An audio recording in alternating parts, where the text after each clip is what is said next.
ఓం నమో భగవతే శ్రీరమణాయ. అందరికీ నమస్తే.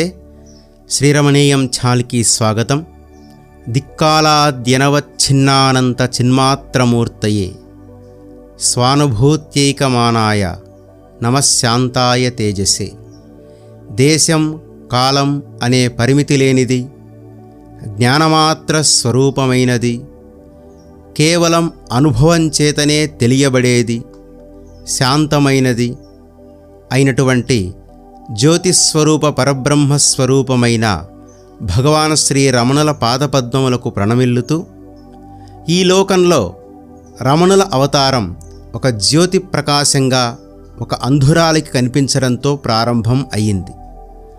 మహాభినిష్క్రమణం ఒక జ్యోతి రూపంగా అందరికీ కనిపించి తండ్రి అయిన అరుణాచలంలో లీనమవడంతో పరిసమాప్తి అయ్యింది. ఆ భయంకర క్షణం తెలుగు వికృతినామ సంవత్సర చైత్ర బహుళ త్రయోదశి పూర్వాభాద్ర నక్షత్రం శుక్రవారం 1950 ఏప్రిల్ 14 రాత్రి 8:47 జరిగింది. భగవానులు సాక్షాత్తు కుమారస్వామి అవతారము అని చెప్పుటకు తగిన నిదర్శనాల గురించి ఈ భాగంలో తెలుసుకుందాం. శ్రీకృష్ణ నిర్యాణం వలనే శ్రీరమణుల నిర్యాణము జ్యోతి దర్శనం, దాని గమనమును గోచరించును. శ్రీరమణులు అవతార పురుషు అనుటకు ఇది ఒక నిదర్శనం. జ్ఞాని అయిన శ్రీరమణులు సహజ సమాధిలో ఉండటచే శ్రీవారికి ఈ ప్రపంచంలో తాము తప్ప వేరొకటి వారి దృష్టికి గోచరించలేదనుట స్పష్టం. అదే సోహం భావన. శ్రీకృష్ణ పరమాత్మ కూడా శరీరం పతనం అయ్యే వరకు ఆ సోహం భావనతోనే ప్రవర్తించాడు. శ్రీకృష్ణుడు అవతారమూర్తి. అట్టి సామర్థ్యము అవతార పురుషునికి తప్ప అన్యులకు ఉండదు. శ్రీరమణులను అట్టి సోహం భావంతోనే నిత్య వ్యవహారాలను జరిపారు. కావున శ్రీరమణులు అవతారమూర్తి. దివ్య పురుషుని శుభలక్షణములు. అవతార పురుషునిలో కొన్ని దివ్య లక్షణములు గోచరించును. ఉదాహరణకు కంబుగ్రీవుడు అనగా శంఖము వంటి మెడ, ఆజానుబాహుడు, అరవింద దళాయతాక్షుడు, నీలమేఘఛాయ మొదలగునవి. శ్రీ రమణ మహర్షిలో కూడా అటువంటి దివ్య పురుష లక్షణాలు గోచరిస్తాయి. శ్రీ రమణ భక్తుడు కుందుస్వామి శ్రీవారి దివ్య లక్షణాలను ఇలా వర్ణించాడు. భగవాన్ శరీరాన్ని జాగ్రత్తగా గమనిస్తే ఆయన దివ్య పురుషుడని ఇట్టే గ్రహించగలం. అతి గంభీరమైన ప్రసన్నవదనం, నేత్రాలలో గొప్ప తలుకు, కమలరేకుల్లా అవి ఈ మూల నుండి ఆ మూలకు వ్యాపించి ఉండటం, విశాలమైన ఫలభాగం, మోకాళ్ళు దాటిన చేతులు, చేతుల్ని మించి పొడుగైన కాళ్ళు, సర్పం చుట్టుకొన్నట్లు పొట్ట మీద 3 ముడతలు, ఇక శరీరకాంతి, మేలిమి బంగారు ఛాయ. అందుచే గణపతి ముని పరిణత ఆమ్ర ఫలప్రభ అంటే పండిన మామిడి పండు కాంతి అని భగవాన్ శరీరకాంతిని వర్ణించాడు. పొడవైన వేళ్ళు, కుడి అరచేతిలో పెద్ద పుట్టుమచ్చ, అరికాలిలో పెద్ద పుట్టుమచ్చ, ఇవన్నీ దివ్య పురుషుని లక్షణాలు. శ్రీ రమణ మహర్షి అవతార పురుషుడైన ఏదో లక్ష్యానికి ఒక భగవదంశకు చెంది ఉండాలి. ఎందుకంటే ప్రతి అవతారానికి ఒక లక్ష్యం ఉండి ఏదో ఒక భగవదంశకు చెంది ఉంటుంది. శ్రీరామకృష్ణావతారములు విష్ణువంశకు చెందినవి. వారి లక్ష్యము సాధురక్షణ, దుష్ట శిక్షణ, ధర్మ సంస్థాపనలకు పరిమితమైంది. కానీ మహర్షి విషయమున లక్ష్యము బ్రహ్మజ్ఞాన బోధకు మాత్రమే పరిమితం. కుమారస్వామి తారకాసురుని వధించి దేవతలకు సేనాని అయ్యాడు. అతడు జ్ఞానగురువు. కర్మ, భక్తి, జ్ఞాన మార్గాలను ఉద్ధరించడం కోసం కుమారిల భట్టు జ్ఞాన సంబంధమూర్తిగాను, తరువాత శ్రీ రమణ మహర్షిగాను కుమారస్వామి మానుష దేహం ధరించి అవతరించాడని కావ్యకంఠ గణపతి ముని తన దైవదత్తమైన వాక్కుతో కంఠోక్తిగా పలికారు. 1913లోనే శ్రీ కావ్యకంఠ గణపతి ముని రమణులు జ్ఞానసంబంధర్ వారసుడని, కుమారస్వామి అవతారమని పెక్కు ఉదాహరణలతో నిరూపించారు. 1896లో రమణులు అరుణాచలం వస్తుండగా అరయని నల్లూరు గ్రామంలో ఉన్న అతుల్యనాథేశ్వరుని ఆలయంలో తనకు కనిపించిన జ్యోతిని గురించి గణపతి మునికి, కపాలికి వర్ణించి చెప్తూ ఇదివరకు కూడా అదే స్థానంలో కూర్చుండి ఉండినప్పుడే జ్యోతి రూపంలో అరుణాచలం కనిపించినట్లు చెప్పారు. వెంటనే గణపతి ముని జ్ఞాన సంబంధులుగా ఉన్నప్పుడన్నమాట అన్నారు. ఆ అంటూ శ్రీ రమణులు కూడా మాట మార్చారు. జ్ఞాన సంబంధులు అసలు పేరు ఆలాడ పిల్లయ్యారు కదా, మరి జ్ఞాన సంబంధులన్న పేరు ఎలా వచ్చింది అని ఒక భక్తుడు భగవాన్ని ప్రశ్నించాడు. అదా, దేవి అనుగ్రహించిన పాలు త్రాగగానే జ్ఞానంతో సంబంధం ఏర్పడటం వల్ల ఆ పేరు కలిగింది. అంటే గురు శిష్య సంబంధం లేకుండా జ్ఞానం కలిగింది కాబట్టి ఆ ప్రాంతంలో ఉన్నవారంతా అలా పిలిచేవారు అన్నారు భగవాన్. భగవాన్ లాగానే సశరీర గురువు లేకుండా జ్ఞానం కలిగిందన్నమాట అని భక్తురాలు సూరి నాగమ్మ అంటే, అందుకే కృష్ణయ్య వారికి నాకు ఏమేమో సామ్యాలు చెప్పాడు అన్నారు భగవాన్. శ్రీరమణులు జ్ఞాన సంబంధుల వారసులని చెప్పడానికి ఇంతకంటే వేరే నిదర్శనాలెందుకు? ఆ నిదర్శనం వల్ల శ్రీరమణుడు కుమారస్వామి అవతారమని చెప్పవచ్చు. ఎందుకంటే జ్ఞాన సంబంధమూర్తి కుమారావతారమని శైవ సంప్రదాయం. అప్పరు మొదలగువారు ఈ సంబంధం ఒప్పుకునే ఎన్నో పాటలు కూడా పాడారు. మీ ముందున్నది ఎవరు అన్న సంఘటన. చాలా సంవత్సరాలుగా సుబ్రహ్మణ్య స్వామి మంత్రం జపిస్తున్నాను కానీ ఆయన ప్రత్యక్షం కాలేదని ఓ భక్తుడు భగవాన్ దగ్గర మొరపెట్టుకున్నాడు. అట్లాగా అన్నారు భగవాన్.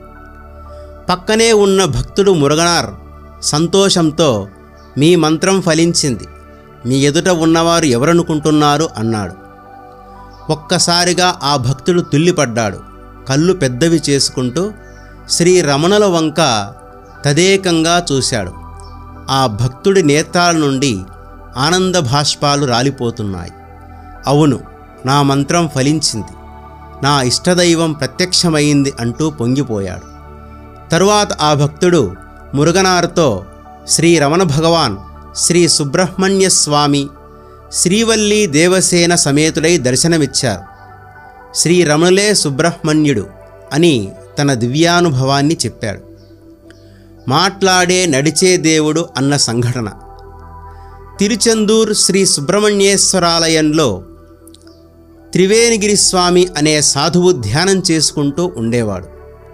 ఒక రోజున ఆయన ధ్యానంలో ఉండగా శ్రీ సుబ్రహ్మణ్య స్వామి విగ్రహమూర్తి నుండి, నేను ఇక్కడ మాట్లాడని దేవుడిగా ఉన్నాను, తిరువన్నామలైలో మాట్లాడే నడిచే దేవుడిగా ఉన్నాను, అక్కడికి వెళ్ళు అన్న మాటలు ఆయనకు వినిపించాయి. వెంటనే ఆ స్వామి అరుణాచలం వెళ్ళి శ్రీరమణులను దర్శించి ఆయనే సుబ్రహ్మణ్యుని అవతారమని గుర్తించి వారి భక్తుడయ్యాడు. అంగెస్వామి ఇంగే వందిరిక్కార్ అన్న సంఘటన. 1941 డిసెంబర్లో ఆశ్రమానికి మద్రాసు నుండి అలమేలమ్మాల్ అనే ఆవిడ వచ్చింది. ఆమె స్నేహితుడొకడు ఆమెకు జాబు రాశాడు. అందులో తాను తిరుత్తనికి మొక్కు తీర్చడం కోసం వెళుతున్నానని, అక్కడి కుమారస్వామికి క్షీరాభిషేకం చేయించవలనని రాశాడు. ఆమె ఆ జాబును మహర్షి చేతిలో పెట్టింది. వారది చూసి, క్షీరాభిషేకానికి అక్కడికి వెడుతున్నాడా, ఇక్కడికి రాడా అని అడిగారు. అది ఆమెకు అర్థం కాక జవాబు చెప్పలేక ఊరుకుంది. ఇంకోసారి కూడా అలాగా అని స్వామి సరి మంచిది అని ఆ జాబును మరలా ఆమెకే ఇచ్చేశారు. ఆమె తిరిగిపోవుచుండగా స్వామి అంగెస్వామి ఇంగే వందిరిక్కార్ అన్నారు. అంటే అక్కడి స్వామే ఇక్కడ ఉన్నారు అని అర్థం. భగవాన్ తనకు తానుగా తిరుత్తనిలోని కుమారస్వామి ఇక్కడ ఉన్నారు అని చెప్పారు. శ్రీరమణులు కుమారాంశజులు అనుటకు ఇంతకన్నా ఏం నిదర్శనం కావాలి? ఆశ్రమమున నెమళ్ళు. శ్రీరమణులు కుమారాంశజులు అనుటకు మరొక నిదర్శనం ఆశ్రమంలోని నెమళ్ళు. ఏలయన కుమారస్వామి వాహనం నెమలి కదా. శ్రీ రమణాశ్రమమునందు దాదాపు 10కి పైగా నెమళ్ళుండేవి. నేటికిని ఆశ్రమమునకు వచ్చిన వందల కొలది భక్తులను వందల కొలది నెమళ్ళు ఆకర్షిస్తూ ఉన్నాయి.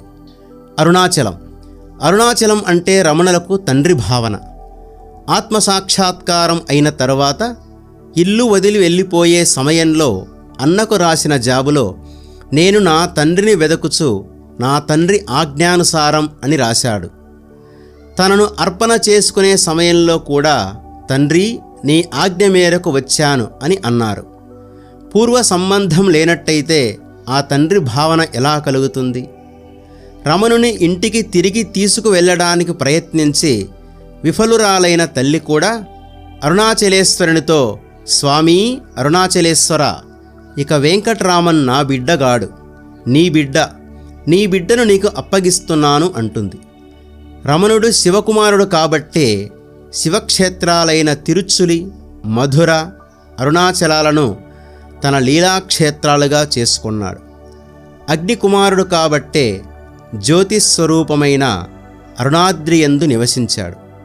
శ్రీరమణుల వాక్కు కూడా దీన్నే బలపరుస్తోంది.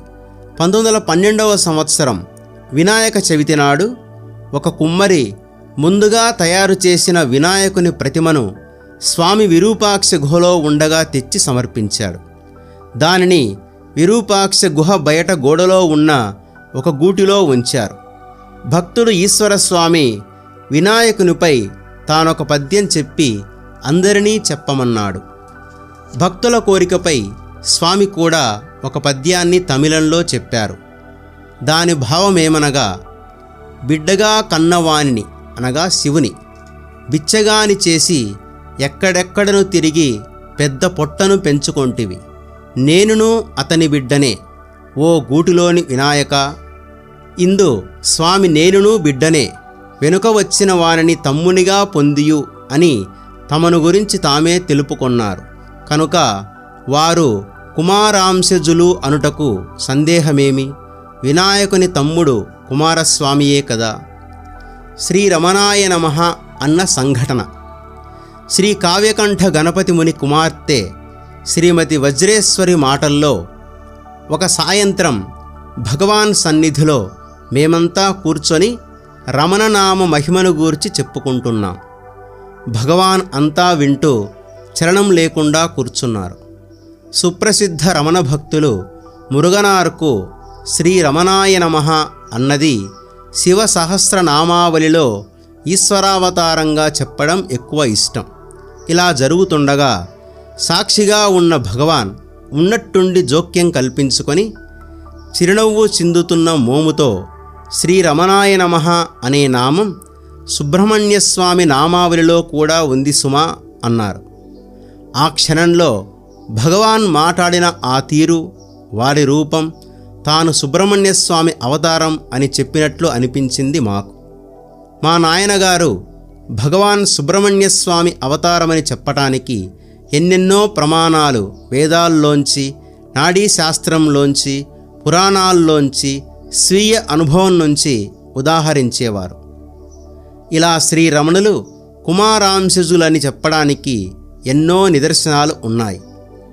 పైన పేర్కొన్న కొద్ది వివరములను చిత్తశుద్ధితో విని పరిశీలించిన ముముక్షువులు శ్రీరమణులు అవతార పురుషుడు, కుమారాంశజుడు, శ్రీకృష్ణ స్వరూపుడు, సాక్షాత్తు బ్రహ్మము, విశ్వపురుషుడని విశ్వసింతురుగాక. ఈ కంటెంట్ కనుక మీకు నచ్చినట్లయితే లైక్ చేయండి, మీ బంధుమిత్రులకు షేర్ చేయండి. భగవాన్ శ్రీ రమణుల జీవితానికి సంబంధించిన మరిన్ని విషయాలు తెలుసుకోవడానికి ఈ ఛానల్ని సబ్స్క్రైబ్ చేసుకోండి. అమూల్యమైన మీ అభిప్రాయాలను కామెంట్ల రూపంలో తప్పక పంపించండి. ఓం నమో భగవతే శ్రీరమణాయ.